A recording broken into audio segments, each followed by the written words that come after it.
আসসালামু আলাইকুম প্রিয় দর্শক, আজকে আপনাদেরকে একটি শিক্ষণীয় গল্প বলবো। মনোযোগ দিয়ে গল্পটি শুনলে অনেক কিছুই বুঝতে পারবেন। এক দেশে এক রাজা ছিলেন। রাজার দরবারে অনেক দাস দাসী ছিল। সে সবার সাথে ভালো ব্যবহার করত, কিন্তু একজন দাসীকে সে খুব ভালোবাসতো।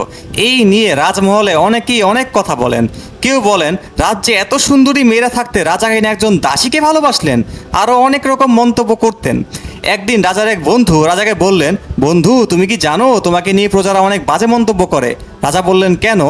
বন্ধু বললেন, তুমি রাজ্যে এত সুন্দরী মেয়েরা থাকতে একটি সামান্য দাসীর সাথে কেন সম্পর্কে জড়ালে? তখন রাজা বললেন, একটা সুন্দরী মহিলাদের আয়োজন করো।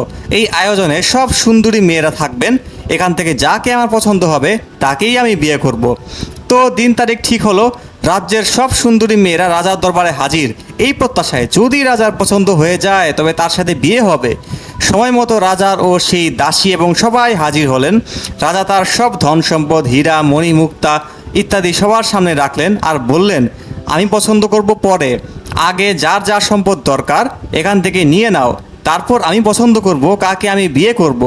তো যারা এসেছিলেন সবাই সবার ইচ্ছে মতো মণি, মুক্তা, হীরা, টাকা পয়সা নিলেন, কিন্তু সেই দাসীটি কিছু না নিয়ে রাজার পাঞ্জাবিতে ধরে রাখলেন। সবার সব কিছু যখন নেওয়া শেষ হলো, দেখা গেল সবাই নিয়েছেন, কিন্তু সেই দাসী কিছুই নেন নাই। তিনি রাজার পাশে গিয়ে রাজার পাঞ্জাবি ধরে আছেন। তো সবাই অবাক হয়ে জিজ্ঞেস করলেন, হে দাসী, তুমি তো গরিব, তোমার অনেক কিছু দরকার, কিন্তু তুমি কিছু না নিয়ে রাজার পাঞ্জাবি ধরে রেখেছো কেন? উত্তরে দাসী বলল, আপনার সম্পদ তো নিয়েছেন, কিন্তু আমি এই সম্পদের মালিকের হয়ে যেতে চাই। যদি আমি এই সম্পদের মালিকের হয়ে যেতে পারি তবে তো সব সম্পত্তি আমার, তাই আমি সম্পদের মালিকের পাঞ্জাবি ধরে রেখেছি। তখন রাজা বললেন, এবার হয়তো সবাই বুঝতে পেরেছ আমি কেন রাজ্যের এত সুন্দরী রেখে দাসীকে ভালোবাসি। সবাই বললেন, হ্যাঁ, বুঝতে পেরেছি। এই গল্পের শিক্ষণীয় বিষয়টি হলো যে আমরা এভাবেই দুনিয়ার সম্পদ নিয়ে ব্যস্ত থাকি, কিন্তু আমরা একবারও চিন্তা করি না যে এই সম্পদের মালিক আমরা যদি তার হয়ে যাই তবে এই দুনিয়ার সব কিছুই আমাদের।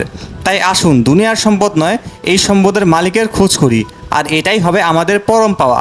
আমরা দুনিয়ার টাকা পয়সার পিছনে ঘুরি, দুনিয়ার বাড়ি গাড়ি নারী এসবের পিছনে ঘুরি, কিন্তু আমরা এটা ভুলে যাই এই টাকা পয়সা, এই বাড়ি গাড়ি নারী এসব কিন্তু যিনি দান করেন তিনি হলেন একমাত্র মহান আল্লাহ তাআলা।